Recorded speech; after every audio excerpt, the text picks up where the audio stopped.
늦은 인연 일화 그림자 속의 손길. 김순옥의 하루는 언제나 같은 패턴으로 시작되었다. 아침 6시 관절이 뻣뻣해진 몸을 간신히 일으켜 세우고 좁은 부엌에서 혼자만의 소박한 아침을 준비하는 것. 74세의 몸은 예전 같지 않았지만 아직 스스로 할 수 있는 일들이 있다는 것만으로도 감사했다. 어머니, 일어나셨어요? 순옥이 미역국을 끓이고 있을 때 현관문이 열리는 소리와 함께 정혜진의 밝은 목소리가 들려왔다.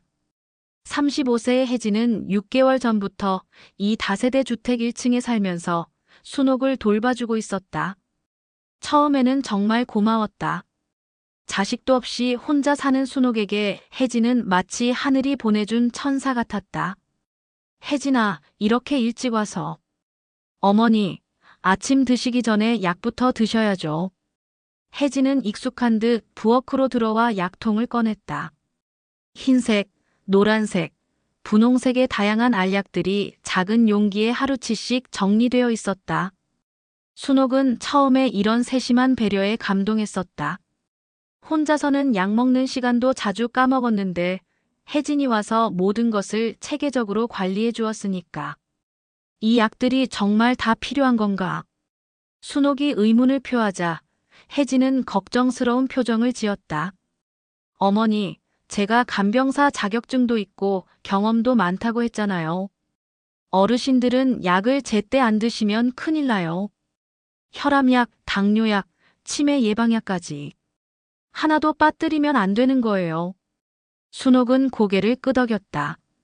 전문가인 혜진이 하는 말이니 틀릴 리 없었다. 하지만 약을 먹고 나면 항상 어지럽고 졸음이 왔다.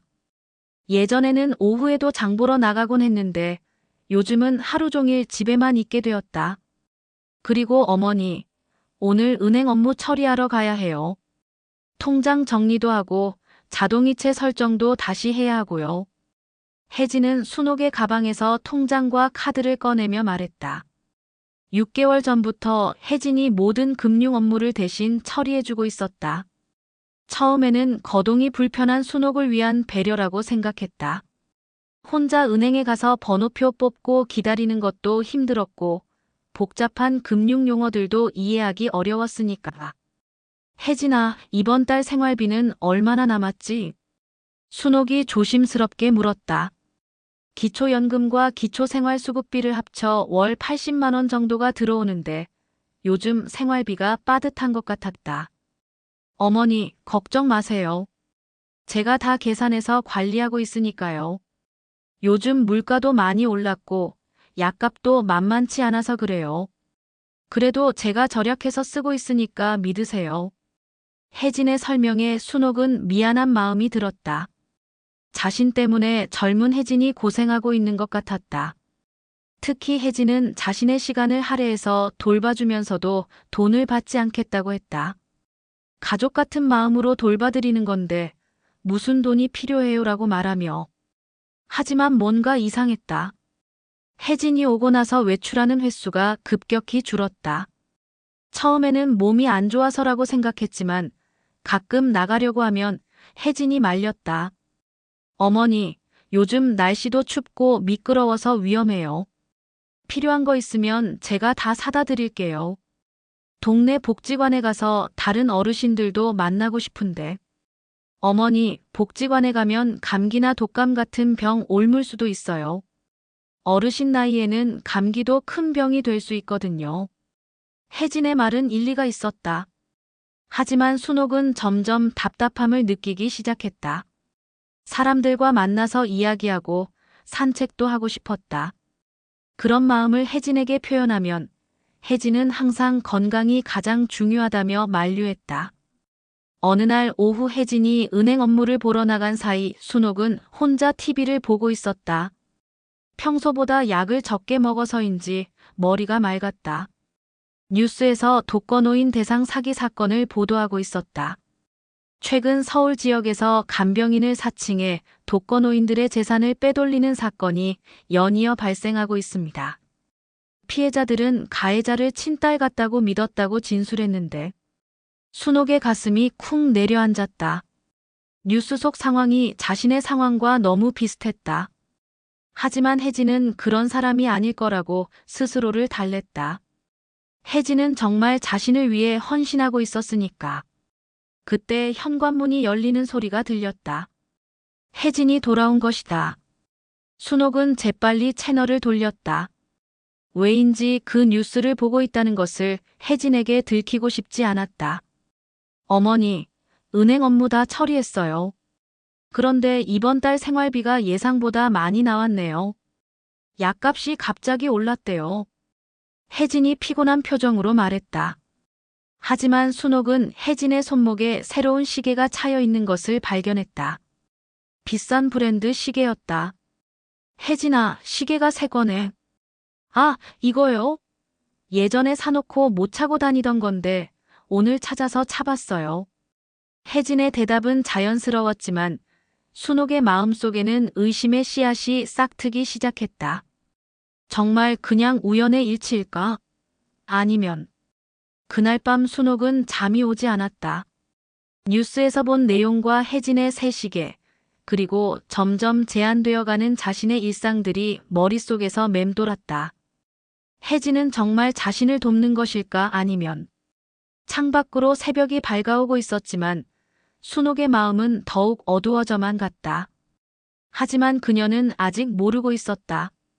내일 우연히 보게 될 뉴스가 자신의 인생을 완전히 바꿔놓으리라는 것을. 늦은 2년 이화 잃어버린 시간을 찾아서. 다음 날 아침, 혜진이 평소보다 늦게 왔다. 순옥은 혼자서 아침을 준비하며 오랜만에 자유로운 기분을 느꼈다. 약을 먹지 않아서인지 머리도 맑고 몸도 한결 가벼웠다. 어머니, 죄송해요. 갑자기 급한 일이 생겨서. 혜진이 숨을 헐떡이며 들어왔다. 얼굴에 화장이 진하게 되어 있었고 새로운 핸드백을 들고 있었다. 순옥은 또다시 의문이 들었다. 간병 일을 하는 사람이 이렇게 화려하게 치장할 필요가 있을까? 혜진아, 오늘은 약 먹지 않고 싶은데. 안 돼요, 어머니. 약은 절대 빼먹으시면 안 된다고 했잖아요. 혜진의 목소리가 평소보다 날카로웠다. 순옥은 움찔했다. 이런 혜진의 모습은 처음 보는 것이었다. 알겠다. 그런데 오늘 복지관에 가보고 싶어. 어머니, 지금 독감이 유행하고 있어서 위험해요. 다음에 날씨 좋을 때 가시죠. 혜진은 약을 물과 함께 순옥 앞에 내밀었다. 순옥은 어쩔 수 없이 약을 받아들었지만 혜진이 화장실에 간 틈에 약 몇 개를 휴지에 싸서 숨겼다. 왠지 모르게 모든 약을 다 먹으면 안 될 것 같은 직감이 들었다. 점심시간쯤 혜진이 장 보러 나간다며 외출했다.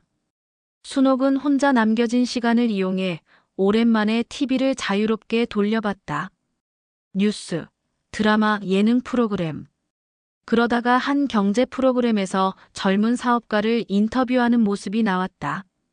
네, 저는 AI 스타트업 브라이트테크를 운영하고 있는 이민호입니다. 48세 정도로 보이는 남성이 카메라를 향해 차분하게 말했다.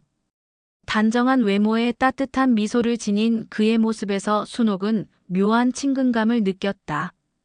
대표님의 성공 스토리가 화제인데요. 특별한 동기가 있으셨나요? 사실 저는 입양아 출신입니다. 어려서부터 언젠가는 생모를 찾고 싶다는 마음이 있었고 그 꿈을 이루기 위해 경제적으로 안정되고 싶었어요. 순옥의 심장이 빨리 뛰기 시작했다. 입양아, 생모. 언제 입양되셨나요? 1976년 생후 6개월 때 미국으로 입양됐습니다. 한국에는 10년 전에 돌아왔고요. 1976년. 순옥의 머릿속이 하얗게 변했다. 1976년. 바로 자신이 아들을 입양 보낸 해였다. 그것도 생후 6개월 때. 혹시 생모에 대한 단서가 있으신가요? 입양 당시 기록에 의하면 미혼모였고 이름은 김씨였다고 합니다.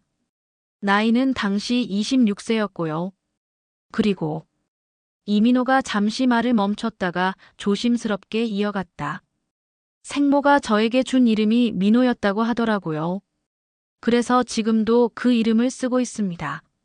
순옥은 TV 앞에서 몸이 굳어졌다. 김씨 성, 1976년 생후 6개월, 26세 미혼모, 그리고 민호라는 이름까지. 모든 것이 일치했다. 48년 전, 순옥은 정말 어려운 상황에서 아들을 낳았다. 당시 26세였던 그녀는 결혼을 약속했던 남자에게 버림받고 혼자 아이를 키워야 했다. 1970년대 미혼모에 대한 사회적 시선은 혹독했고 경제적으로도 극도로 어려웠다. 결국 눈물을 삼키며 아들을 입양 보내기로 결정했다. 아이에게 민호라는 이름을 지어준 것도 기억났다. 민첩하고 호방하게 살라는 뜻이었다. 입양 가는 아들이 새로운 가정에서 건강하고 행복하게 자라기를 바라는 마음이었다. 혹시 연락할 방법이 있을까요? 생모를 찾는 일에 도움이 될 만한 정보를 가진 분이 계시다면. 이민호가 간절한 표정으로 말했다. 화면 하단에 브라이트 테크 회사 연락처가 나왔다. 순옥은 종이에 급히 적어 내려갔다. 그때 현관문이 열리는 소리가 들렸다. 혜진이 돌아온 것이다. 순옥은 재빨리 채널을 돌리고 메모지를 숨겼다. 어머니, 뭐 보고 계셨어요? 혜진의 목소리에 의심이 섞여 있었다. 그냥 드라마 보고 있었어. 어머니, TV도 너무 오래 보시면 눈에 안 좋아요. 적당히 보시고 낮잠 주무세요. 혜진은 순옥의 주변을 유심히 살펴봤다. 뭔가 평소와 다르다는 것을 눈치챈 듯 했다. 그날 밤 순옥은 잠들지 못했다. 정말 그 사람이 자신의 아들일까? 48년 만에 우연히 TV에서 보게 된 것일까? 가슴이 뛰고 두근거렸다. 동시에 두려움도 있었다. 만약 정말 민호라면 자신을 원망하고 있을까? 버린 어머니를 찾고 싶어 할까? 다음 날 혜진이 외출한 틈에 순옥은 용기를 내어 브라이트 테크에 전화를 걸어봤다. 떨리는 손으로 번호를 눌렀다. 네, 브라이트 테크입니다.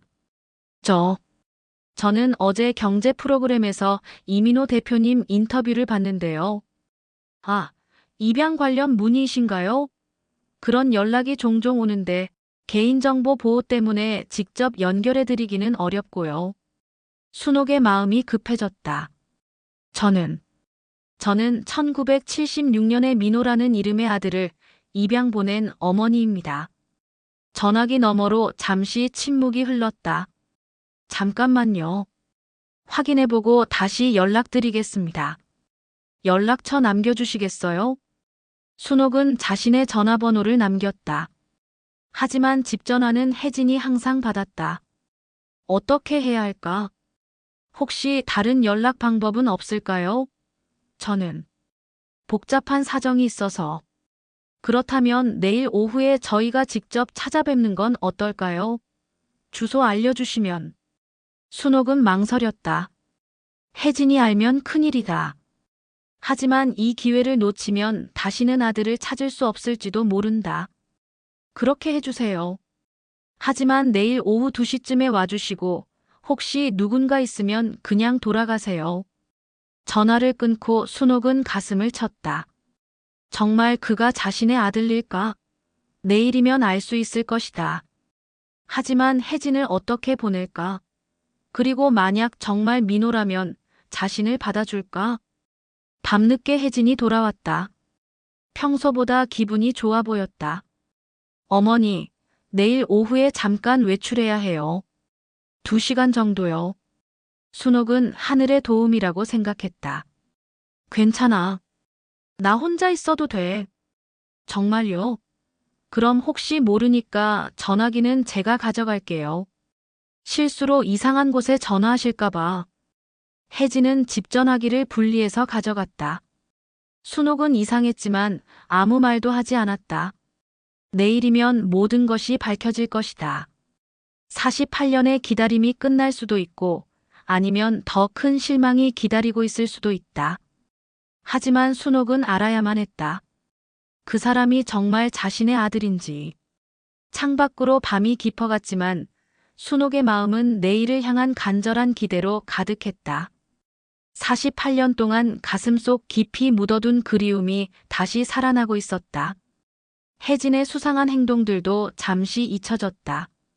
지금 순옥의 마음을 가득 채우고 있는 것은 오직 하나뿐이었다.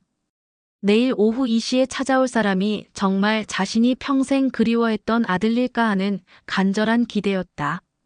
하지만 순옥은 몰랐다. 혜진이 벽 너머에서 모든 대화를 엿듣고 있었다는 것을.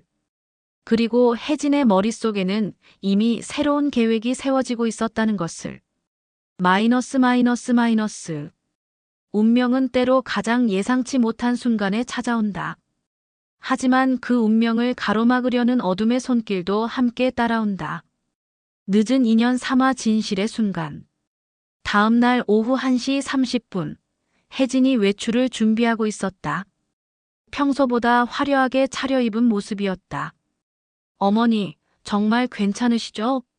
약은 시간 맞춰서 드시고 문은 절대 열어주시면 안 돼요. 알겠어. 조심해서 다녀와. 혜진이 나간 후 순옥은 15분 정도 기다렸다.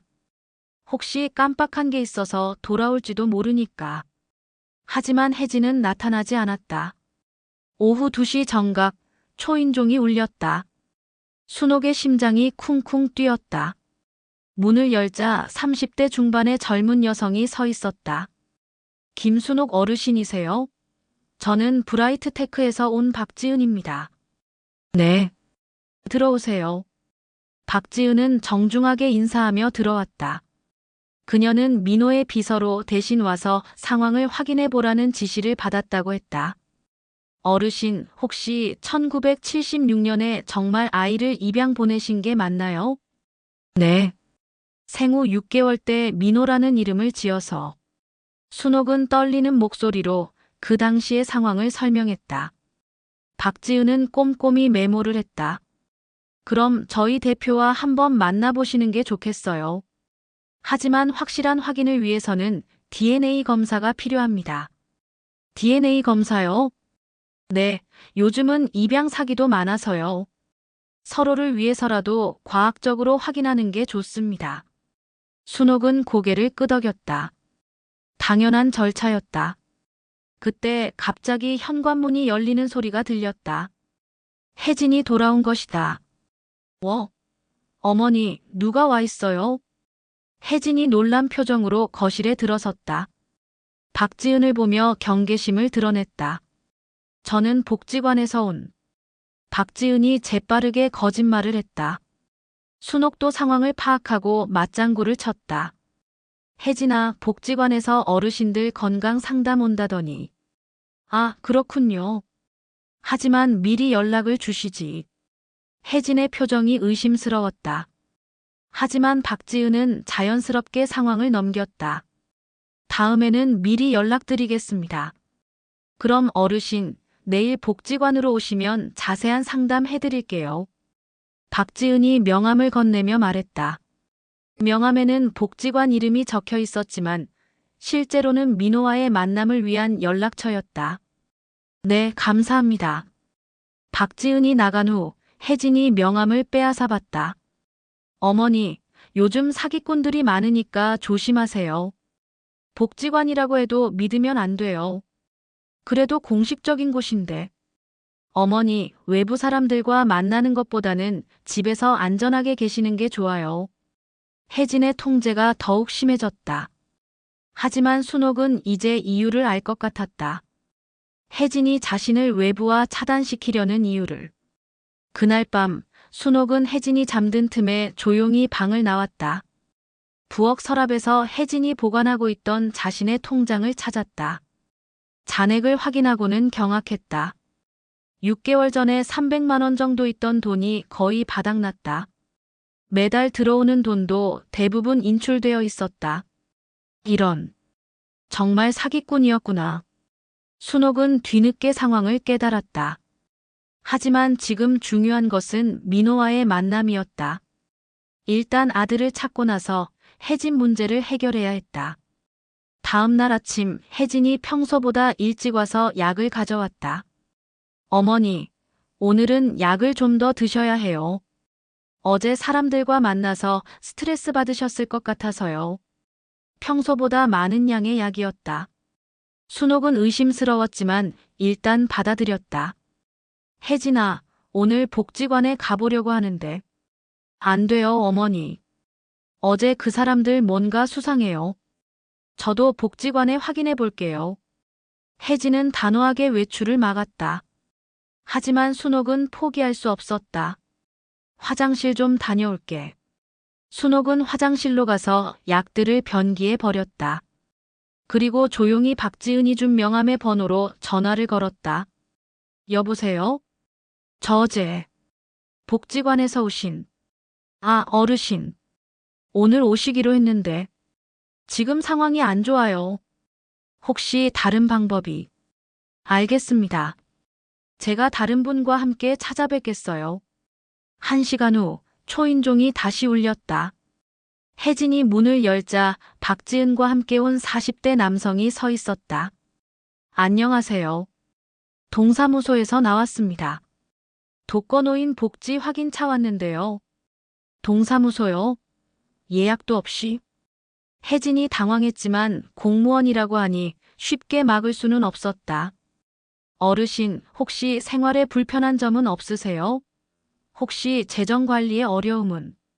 공무원 행세를 한 사람이 순옥에게 질문했다. 순옥은 이 기회를 놓칠 수 없다고 생각했다.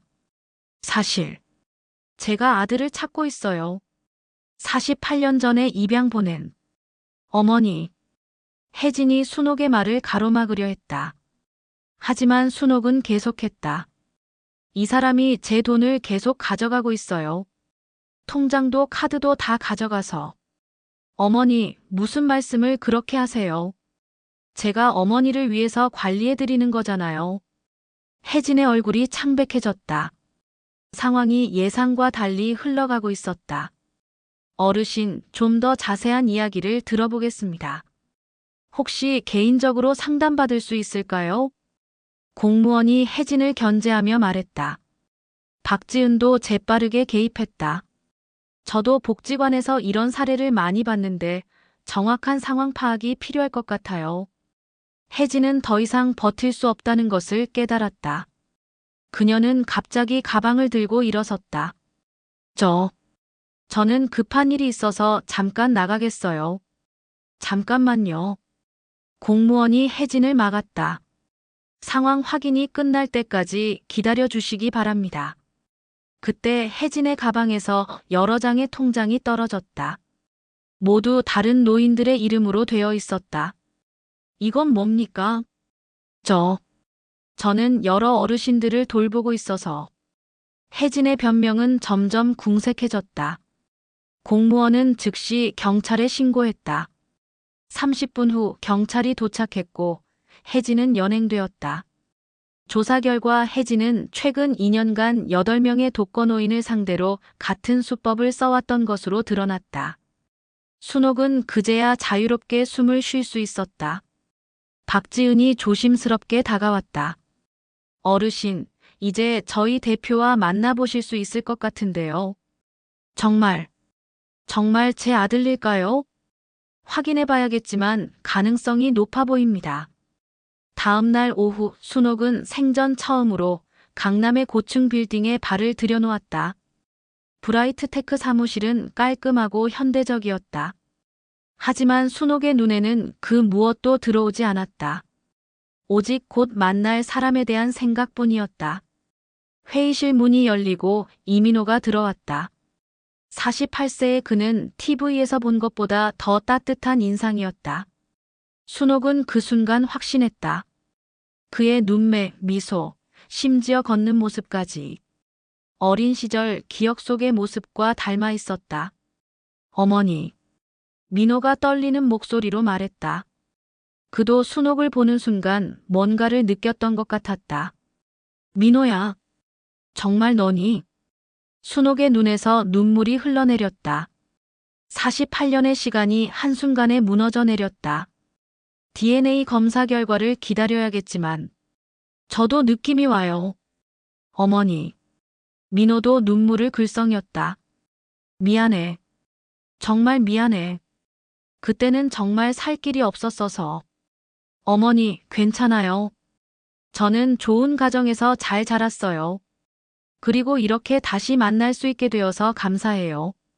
일주일 후 DNA 검사 결과가 나왔다. 99.9% 확률로 친자 관계가 확인되었다. 48년 만에 기적 같은 재회였다. 민호는 순옥을 위해 안전한 곳에 작은 집을 마련해 주었다. 너무 크거나 화려하지 않은 순옥이 편안해할 만한 곳이었다. 그리고 신뢰할 수 있는 요양보호사를 연결해 주어 순옥이 안전하게 생활할 수 있도록 했다. 민호야, 어머니가 너에게 짐이 되는 건 아닐까? 어머니, 그런 말씀 마세요. 제가 평생 찾던 분이에요. 이제 함께 시간을 보내는 게 제 가장 큰 행복이에요. 매주 일요일 민호는 순옥을 찾아와 함께 시간을 보냈다. 때로는 산책을 하고 때로는 순옥이 좋아하는 트로트를 함께 들었다. 순옥은 민호의 어린 시절 이야기를 들으며 그동안 놓친 시간들을 조금씩 채워나갔다. 혜진은 재판에서 징역 3년을 선고받았다. 8명의 피해자들에게서 총 2억 원을 가로챈 혐의였다. 순옥도 피해자 중 한 명이었지만 민호 덕분에 경제적 어려움은 해결되었다. 어머니, 나쁜 사람들로부터 보호받을 수 있는 시스템을 만들고 싶어요. 저희 회사에서 독거노인 보호를 위한 AI 시스템을 개발해 보려고 해요. 민호는 자신의 경험을 바탕으로 사회에 도움이 되는 일을 하고 싶어 했다. 순옥은 그런 아들이 자랑스러웠다. 어느 따뜻한 봄날, 순옥과 민호는 작은 정원에서 꽃을 심고 있었다. 48년의 공백이 있었지만 이제는 매일이 소중했다. 민호야, 어머니가 너를 낳아서 정말 다행이야. 비록 헤어져 있었지만 이렇게 훌륭하게 자라줘서 고마워. 어머니, 저야말로 고마워요. 어머니가 저에게 생명을 주시고 좋은 이름도 지어주셨잖아요. 그리고 다시 찾아주셔서 감사해요. 하늘에는 구름 한 점 없는 맑은 하늘이 펼쳐져 있었다. 순옥은 이제 더 이상 혼자가 아니었다. 48년을 기다린 보람이 있었다. 진정한 가족의 사랑이 무엇인지, 그리고 포기하지 않는 희망의 힘이 얼마나 큰지를 깨달은 시간이었다. 늦었지만 시작된 모자의 새로운 인연은 앞으로도 계속될 것이었다. 시간은 늦었지만 사랑에는 때가 따로 없다는 것을 두 사람은 알고 있었다. 그리고 혜진과 같은 사기꾼들로부터 다른 어르신들을 보호할 수 있는 시스템을 만들겠다는 민호의 다짐처럼 이들의 이야기는 더 많은 사람들에게 희망과 경각심을 동시에 주는 소중한 교훈이 되었다. 마이너스. 사랑은 시간과 거리를 뛰어넘는다. 그리고 진실은 결국 승리한다. 6개월 후 브라이트테크에서 개발한 시니어 가디언 AI 시스템이 서울시 복지정책에 시범 도입되었다. 이 시스템은 독거노인들의 일상 패턴을 분석해 이상 징후를 조기에 발견하고 사기 피해를 예방하는 데 큰 도움이 되고 있다.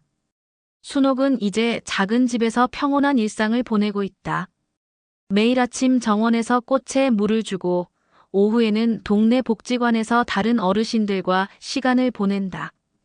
그리고 일요일마다 민호와 함께하는 시간이 그녀에게는 가장 큰 행복이다. 48년의 기다림 끝에 찾은 진정한 가족의 의미. 그것은 혈연을 넘어선 사랑과 신뢰, 그리고 서로를 향한 변함없는 마음이었다.